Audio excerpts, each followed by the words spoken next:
తెలంగాణ రాష్ట్ర వ్యాప్తంగా రైతులకు యూరియా కొరత అనేది మనం గత కొన్ని రోజుల నుంచి చూస్తున్నాము. దాదాపుగా రైతులకు సమయానికి అందాల్సిన పంటలకు యూరియా ఎరువులు అందుబాటులో లేకపోవడంతో రైతులంతా సొసైటీల వద్ద అటు ఎరువుల షాపుల వద్ద ఎక్కువ కడుతున్నారని చెప్పుకోవచ్చు. ప్రస్తుతం మనం జగిత్యాల పట్టణంలోని సొసైటీ వద్ద ఉన్నాం. ఉదయం నుంచే రైతులంతా ఎరువుల కోసం యూరియా కోసం బారులు తీరారని చెప్పచ్చు. గత కొన్ని రోజుల నుంచి పలుసార్లు వచ్చినా కూడా వాళ్ళకి యూరియా అందుబాటులో లేకపోవడం, ఈరోజు వచ్చిన స్టాక్ కొంత మేరకైనా కానీ ఆ కొంత మేరకు మాకు వస్తుందా రాదా అనే ఆవేదనతోని రైతులంతా క్యూ కట్టారు.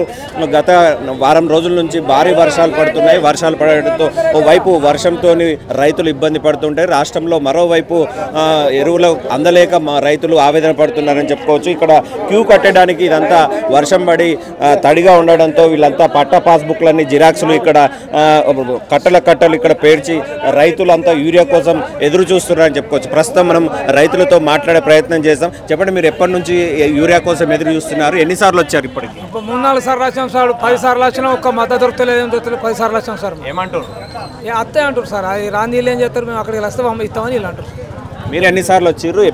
మీకు ఎన్ని బస్తాల యూరియా అవసరం ఉంటుంది? మాకు ఒకటే బస్తా అవసరం, కానీ ఒకటే ఇప్పుడు 3 సార్లు వచ్చిన ఇప్పుడు లైన్ పట్టినాం. మళ్ళా ఏమంటారు, ఇప్పుడైతే దొరుకుతాయి అనిపిస్తుంది మాకు. అట్లా ఒక్క బస్తా కోసం 4 సార్లు ఇక్కడ సొసైటీకి రావాల్సి వచ్చిందని చెప్పేసి చెప్తున్నారు. అదేవిధంగా కూడా ఒక్క బస్తా అందుబాటులో లేకపోవడం రైతులు కూడా ప్రభుత్వంపై పలు విమర్శలు చేస్తున్నారని చెప్పుకోవచ్చు. ఇక్కడ మరికొంతమంది రైతులు ఉన్నారు, వారితో మాట్లాడే ప్రయత్నం.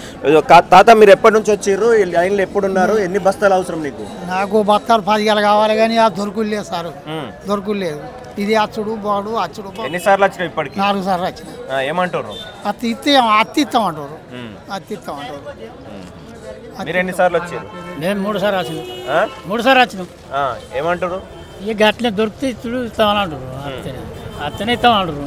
రాని అడిగే ఇస్తారా? ఎంత ఇప్పుడు యూరియా అందుబాటులో ఉందంటారా? ఏమంటున్నారు? అందుబాటులో ఉందా అంటారు, కానీ ఇస్తామంటారు. లైన్ కూడా ఇస్తామంటారు. మొన్న 2-3 సార్లు వచ్చినాం. 2-3 సార్లు అయితే రాలేదన్నారు. ఇలా వచ్చింది అన్నారు, ఇస్తామని అంటున్నారు. ఒక ఎకరంకు ఎంత అవసరం యూరియా బస్తా? ఒక ఎకరానికి ఒక యూరియా బస్తా అవసరం. మీకు ఎన్ని ఎకరాలు? నాకు 5 ఎకరాలు ఉంది. ఇప్పుడు మీకు నాకు 5 అవసరం. ఈ ఒక్కసారికి అయిపోతుందా? మళ్ళీ అవసరం పడుతుంది? ఒక్కసారికి అయిపోతుంది. దీంతో అయిపోతుంది.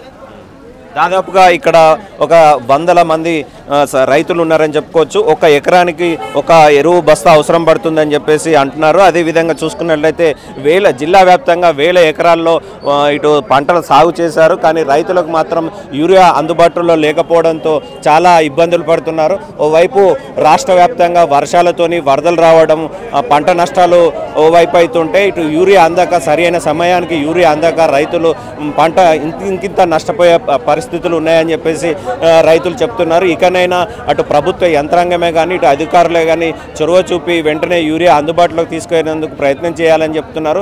పలుసార్లు 2-3 సార్లు కూడా మంత్రి అడ్లూరి లక్ష్మణ్ కూడా మీడియా సమావేశంలో జిల్లా వ్యాప్తంగా యూరియా ఎక్కడ కొరత లేదని చెప్పారు. యూరియా పూర్తి స్థాయిలో అందుబాటులో ఉంది, పంపిణీ చేయడం జరుగుతుందని చెప్పేసి పలుమార్లు కూడా అడ్లూరి లక్ష్మణ్ మంత్రి గారు తెలపడం జరిగింది. అయినా కూడా జిల్లా వ్యాప్తంగా కూడా పలు సొసైటీల వద్ద, ఎరువుల షాపుల వద్ద యూరియా కోసం క్యూలు కడుతున్నారని చెప్పుకోవచ్చు. ఇకనైనా అధికారులు వెంటనే చొరవ చూపేసి రైతులకు యూరియా అందుబాటులోకి తీసుకురావాలని చెప్పేసి కోరుతున్నారు.